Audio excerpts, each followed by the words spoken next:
চূড়ান্ত অঘটন, পাওয়ার টিলারে আটকা পড়ে সম্পূর্ণ কইয়ে যাওয়ার সম্ভাবনা রয়েছে। এই সেই অভিশপ্ত পাওয়ার টিলার। আমরা রয়েছি সপ্তগ্রাম গ্রাম পঞ্চায়েতের আরজানপুর গ্রামে।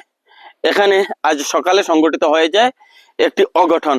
এখন থেকে প্রায় 3 ঘন্টা আগে, ঠিক আমরা যখন ভিডিওটি ধারণ করছি তখন এই পাওয়ার টিলারে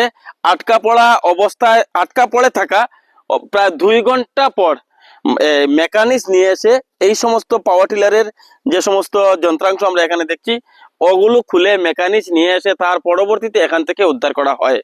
ছেলেটির নাম সাবির। আমরা ইতিমধ্যে যে বিষয়টি অবগত হয়েছি, সাবির আহমেদ লস্কর। সে কৃষি কাজ করে, এটা তার নিজেরই পাওয়ার টিলার। আর এখানে কিছু মানুষের হাল চাষ করে। এই যে জমিটুকু, সামান্য জমিটুকু, এটুকু চাষ করার জন্য সে এখানে আসে। আর যখনই এখানে আসে তখন কিন্তু সে পাওয়ার টিলারের যেটা ঢাল, এই ঢালু জায়গাটি না পার করে আসার পর এই পাওয়ার টিলারটি নিয়ন্ত্রণ হারায়। আমরা উল্লেখ করবো এখানে একটি ফিশারি রয়েছে, তো এই ফিশারিতে পড়ে যাবে সেই ভয়ে সে একদম পড়ে যাওয়ার মতো অবস্থা। এটুকু জায়গার মধ্যে সে পাওয়ার টিলারটি আটকানোর চেষ্টা করে। আর যখনই এখানে পাওয়ার টিলারটিকে সে আটকানোর চেষ্টা করে তখন কোনোভাবে ইঞ্জিন চালু থাকা অবস্থায়, নাঙল চালু থাকা অবস্থায় সেই পাওয়ার টিলারে তার পা আটকা পড়ে। তো পরবর্তী সময়ে মেকানিক্স নিয়ে এসে প্রায় 2 ঘন্টা কসরত করে এখান থেকে তাকে উদ্ধার করা হয়। বর্তমান সময়ে তাকে শিলচর মেডিকেল কলেজ হাসপাতালে নিয়ে যাওয়া হয়েছে। আমরা তার পরিবার এবং এখানকার যারা প্রত্যক্ষদর্শী তাদের কয়েকজনের বক্তব্য আমাদের কাছে রয়েছে, আমরা সে বক্তব্য আপনাদের উদ্দেশ্যে তুলে দিচ্ছি। ঘটনা কথা মানে ট্রাক্টর যে 2200 আল পাওয়ার টিলার, এটা যে নিজে চালানি তার এটা ঢুকিয়া এক পাও মুরাই লিছে ট্রাক্টর। আর এক পাও কিটা হইছে গাড়ির লাঙ্গল ঢুকে গেছে, ঢুকিয়া ফাঁসি আছে। পরে এখানে মেকানিক্স আনিয়া বহুত সময় চেষ্টা করিয়া এরপরে খুলিয়া এখন নেওয়া। কিটা নাম তার? তার নাম সাবির আহমেদ লস্কর। বয়স কত হইব? বয়স 25-26। ও মানে তার নিজের ক্ষেত্র গেছিল?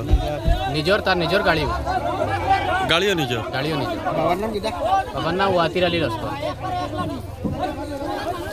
না কত বড় জায়গা ছোঁয়াত গেছে, গেলে পরে জাঙ্গালটা বার করিয়া গাড়ি বন্ধ করাত লাগছে। আর তো গাড়ি কন্ট্রোল হয়েছে না, গাড়ি আবার করে লইছে। লাঙ্গল করিয়া তার ফাওটা হারাইয়া তার 5টা বাঙ্গা দিলেছে, মানে লাঙ্গল আমাইছে পাবো। আচ্ছা, আমাইয়াও তো এখন তারে আলোতে মেহনত করিয়া মেকানিক নিয়াতে তারে একটু লাঙ্গল খুলিয়া তারে গাড়ি তুলে লামাই দিছে, বুঝছেন? সুগ্রাই লামাইয়া অন্য পর্যন্ত আইছে। অন্য পর্যন্ত আবার বাদে আমরা হনো বার অত সুগ্রাই লামাইয়া হি কারণ তাকে স্পিড কম আসলো, এসকেলেটরটা বাড়াই দিছে। সুগ্রা বাড়াইতে সময় গাড়ি দেখা তার পানি ছড়ে গেছে, বুঝছেন? মানে পানি পড়ে যার এই সময় সুগ্রা যাত্রা মারছে। ও যাত্রা মারি গাড়ি কন্ট্রোল করতে পারছে না, লাঙ্গলে তারে ধরে লইছে। ওই সময় লাঙ্গলটা তখন চালু অবস্থায়। আচ্ছা, ওই সময় আমি ও মাইদো হইয়া শিখ দিছি। আচ্ছা, শিখ দিয়ে সারারে আমি ডাকিছি, আউরে সাবির সুগ্রার নাম সাবির হামাই গেছে। ওর তো ভাই যতটুকু পারি সাহায্য করছে সুগ্রারে, বুঝছো? আর তো আর কত সময় লাগছে তারা লাঙ্গল তো বা করতে? 2 ঘন্টা হয়ে যাব, প্রায় 2 ঘন্টা হয়ে গেছে। প্রায় 2 ঘন্টা হয়ে যাব ভাই। এটা বহুত ষড়যন্ত্র দিয়া সব লইয়া এটা বহুত জায়গা দূর থেকে মানুষ আইছে, মেকানিক্স আইছেন, এটা 2 ঘন্টা লাগি গেছে তারা এটা বাইর করতে হইছে। আচ্ছা, কেমন জখম হইছে কোছেন? যখন তো মানে পাওটা একদম মানে নাইও, মানে এটা একদম বরবাদ হয়ে যাব ভাই। শেষ 3 বাঙ্গা দিছে। আর মানে সামলাটা এমনি তারাও এটা মানে ধরে রাখি দিছে। আচ্ছা, এক পাও না 2 পাও? আর হওয়ার সম্ভাবনা যখন হইতো পারে ভিতরে বাড়ি হইতে পারে, কারণ তো বাইরে আইছে তো মানুষ এমনি করে লিছে, মানে তার টাঙ্গলে ধরিয়া।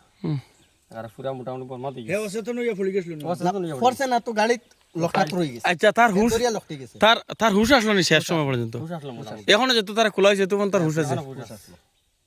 হুশ আছে মোটামুটি তার। এটা ওয়াতির আলী লস্করের ছেলে। এখানে রবি শস্য ক্ষেতের লাগিয়া হাল চাষ করতে গিয়া দুর্ভাগ্যবশত তার বা পাটা এই যে লাঙ্গলের মধ্যে ফাঁসি গেছে গিয়া। তিনটা লাঙ্গলের যেটা তার একটা পায়ের তলার মধ্যে দিয়ে ঢুকছে, ফার্স্টটা। আর সেকেন্ডটা হাঁটুর নামার। আর 3 নম্বরটা এই থাইয়ের মধ্যে, যেটা আমরা উরু হই বা উরাত হই, ওখানে ঢুকছে। পাওয়াটা একদম ভুল হয়ে গেছে, যে হাড্ডি ভাঙিয়া মাংস ফালিয়া হাড্ডি বাড়িয়েছে। তো অ্যাক্সিডেন্টটা হইল কিভাবে?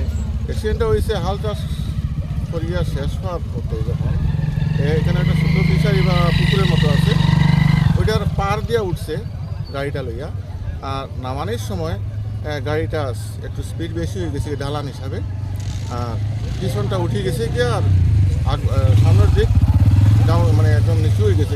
গাড়িটা পিছনটা একটু সাফাইতে চাইছিল, যদি সাফাইলে না গাড়িটা পিছিয়ে গিয়ে পড়ে যায় গিয়া, তখন এই সাভানের গিয়া পাও দিয়া প্রেশার দিয়ে চাইছিল একটু ডাউন করতো, আর পাটা স্লিপ করে তার নাঙ্গলের মধ্যে গেছে গিয়া তখন, আর একটা নাঙ্গলের তার পার ফাতার মধ্যে ফাঁসি গেছে গিয়া, গাঁথি গেছে গিয়া। আর ওইটাই কারণ গাড়ির ইঞ্জিন তো স্টার্ট আসলো, চালু অবস্থায় আসলো, যার কারণে এক পাটাকে ফোল্ড করে লিয়েছে একদম। জানি না উপরওয়ালার মর্জি, হয়তো পা রোড ডাললে হয়তো ডাক্তাররা ঠিক করতে পারে, নতুন আমার তো ভরসা নাই যে পা ঠিক করবো করিয়া। 2.5 ঘন্টা মানে এখান থেকে বাইর করতে, কারণ এটা খুলিয়া মেকানিক আনিয়া পরবর্তী আনিয়া খুলিয়া রাস্তা তো আমরা এতটুকু কারেন্টের লাইন করিয়া চাইছিলাম কাটিয়া বাইরে করতাম। যাই হোক এক্সপার্টরা আসলো, তারা যে কোনো প্রকারে বাইরে করে লিখছে।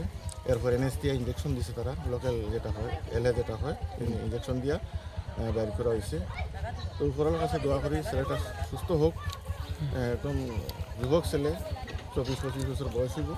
ইদানিং কত বছর তার বিয়ে হয়েছে, বাচ্চা কাচ্চা একটা বাচ্চাও আছে তার ছোট্ট। তো আপনারা সবাই দোয়া করবা ছেলেটা যাতে সুস্থ হয়, খুব ভালো ছেলে।